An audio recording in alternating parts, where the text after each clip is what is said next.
நீங்கள் 1% ஜிஎஸ்டி கட்டி கூட வியாபாரம் பார்க்கலாம். எப்படின்னா, நீங்கள் கேள்விப்பட்டிருப்பீங்க.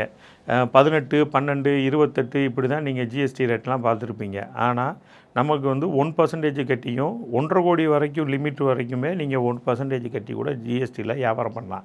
எப்படின்னா, கடந்த வாரம் வந்து ஒரு கிளைண்ட் வந்தார். அவரோட டேர்ன் ஓவர் வந்து 45 லட்ச ரூபாய்க்கு மேலே போயிடுச்சு. சார் நான் ஜிஎஸ்டி எடுக்கணுன்னாரு. அப்போ நான் அவர்கிட்ட வந்து கேட்டேன், நீங்கள் என்ன வியாபாரம் பண்ணுறீங்கன்னு கேட்டேன்.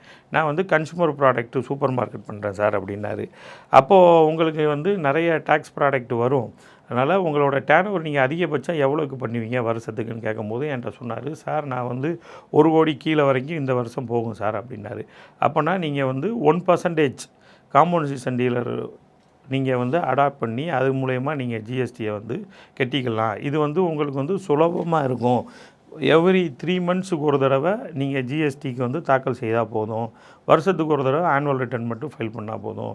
இதனால் உங்களுக்கு என்ன பெனிஃபிட்னா, நீங்கள் 18, 12 இந்த மாதிரி டேக்ஸ் ப்ராடக்டை வாங்கி நீங்கள் அது என்ன ஐடிசி இந்த இன்புட் இந்த மாதிரி உங்களுக்கு தொந்தரவுலாம் இல்லாமல் டைரெக்டாக என்ன டேர்ன் ஓவர் ஆகிருக்கோ, அதாவது உங்களை விற்பனை தொகை என்ன ஆகிருக்கோ அதுக்கு என்டையராக வந்து நீங்கள் 1% கட்டி 3 மாதத்துக்கு ஒரு தடவை நீங்கள் வந்து ஜிஎஸ்டி வந்து பே பண்ணிக்கலாம். இதனால் உங்களுக்கு என்ன பெனிஃபிட் கிடைக்குதுன்னா, அதிகமாக ஃபண்ட் ஃப்ளோ கிடைக்கும்.